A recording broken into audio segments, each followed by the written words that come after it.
todos bem-vindos para mais uma das nossas apresentações dos nossos estudos do cavaquinho. Eu já falei aqui em outras gravações e outras músicas que eu não sou um músico profissional, eu sou um músico amador, que durante a pandemia comecei os estudos desse instrumento e aprendi. Dentro do possível, tá bom? Meu nome é Afonso Henrique, eu sou professor de História e músico amador. Hoje nós vamos falar do samba fora do circuito do Rio de Janeiro e vamos falar do samba em São Paulo. Para isso, eu vou fazer aqui um floreado de uma história que eu encontrei nas minhas pesquisas sobre o samba num dos jornais de São Paulo, a Notícia de São Paulo, de 1951, me chamou a atenção e eu fui buscar, e por isso eu vou passar para vocês aqui muito rapidamente. O guarda noturno do bairro da Moca, em São Paulo, chegando à madrugada, abordou um jovem rapaz, e esse rapaz estava com um violão, e ele foi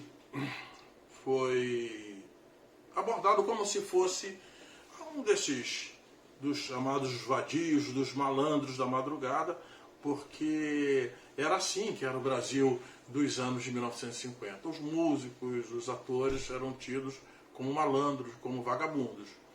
E aí, esse rapaz, essa seria uma história comum, né? Porque o guarda tinha a obrigação de abordar, fazia o policiamento de altura e tinha a obrigação de abordar aqueles que ele desconfiava. Seria mais uma história de perseguição do Estado brasileiro, né, aquele que eles chamavam de vadios, se o rapaz não fosse Paulo Vanzolini. E ele então se identificou como Doutor Paulo Vanzolini, um médico formado na USP, que tinha doutorado em Harvard e foi liberado. Mas essa é a história de um dos sambistas paulistas,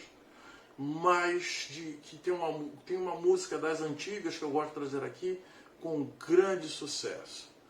Paulo Vanzolini nasceu em 1924 em São Paulo, morou no Rio de Janeiro por 4 anos e largou os estudos na sua juventude, na sua mocidade, e foi trabalhar na Rádio América de São Paulo em 1944. Então, aos 20 anos ele vai trabalhar nessa rádio e começa a se interessar pelo samba, pela noite boêmia.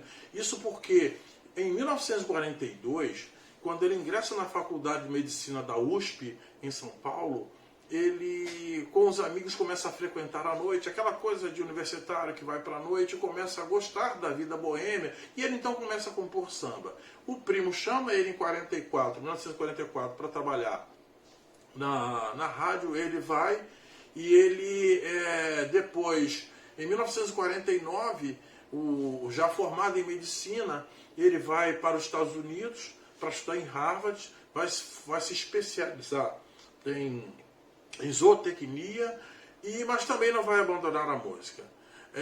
Quando ele volta, ele começa a investir muito na música, no samba.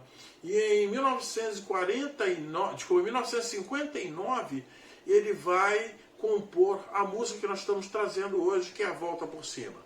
Esse é só mais um exemplo de que o samba envolve todas as classes sociais, que o samba é transformador. Então, com vocês, Volta por Cima.